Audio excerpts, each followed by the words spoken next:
నమస్కారం. భారతీయ జనతా పార్టీ, జాతీయ పార్టీ అలాగే రాష్ట్ర పార్టీ ఇచ్చిన పిలుపు మేరకు అనేక కార్యక్రమాలు ఈ నెలాఖరు వరకు చేయవలసిన అవసరం ఉంది.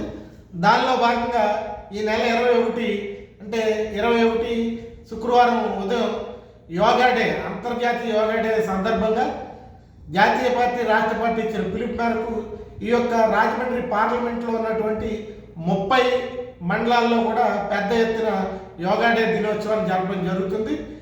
అలాగే ఈ నెల 23వ తారీఖున భారతీయ జనతా పార్టీ ఫౌండర్ అయినటువంటి శ్రీ శ్యామాప్రసాద్ ముఖర్జీ గారి యొక్క బలిదాన దివస్ సందర్భంగా, ఆయన వర్ధంతి సందర్భంగా పెద్ద ఎత్తున శక్తి కేంద్రాల వారీగా ప్రతి శక్తి కేంద్రంలో కూడా శక్తి కేంద్ర ప్రముఖుని ఆధారంగా చేసుకుంటూ అక్కడ ఆయనకి ఘనమైన నివాళులు అర్పించాలని పార్టీ పిలుపునివ్వడం జరిగింది.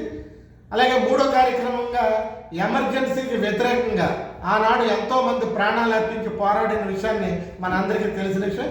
అయితే ఇప్పుడున్న యువతికి ఆనాడు ఎమర్జెన్సీలో ఏం జరిగింది, ఎలా జరిగింది అనే విషయాలు తెలియజేయడం కోసం ఒక పెద్ద సమావేశం, సుమారు 1000 మందితో ఒక పెద్ద సమావేశాన్ని ఏర్పాటు చేసి యువకుల్ని, కాలేజీ విద్యార్థుల్ని అందరినీ కూడా అందులో ఇన్వాల్వ్ చేస్తూ ఒక ప్రధానమైన వక్తను పెట్టి ఆ రోజు ఏదైతే జరిగిందో ఆ విషయాలన్నీ కూడా వాళ్ళకి తెలియజేయడం జరుగుతుంది.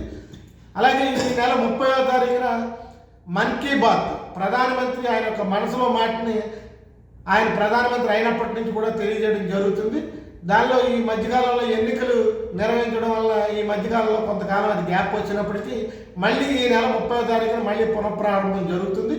ఆ సందర్భంగా 30వ తారీఖు జరిగే మన్ కీ బాత్లో కూడా భారతీయ జనతా పార్టీ కార్యకర్తలు, నాయకులు, అలాగే మిత్రపక్షాలైనటువంటి తెలుగుదేశం పార్టీ నాయకులు, కార్యకర్తలు, జనసేన పార్టీ నాయకులు, కార్యకర్తలు, అలాగే మన అభిమానులు అందరినీ కలుపుకుని పెద్ద ఎత్తున ఈ కార్యక్రమం అంతా కూడా దిగ్విజయం చేయాల్సిన అవసరం ఉంది.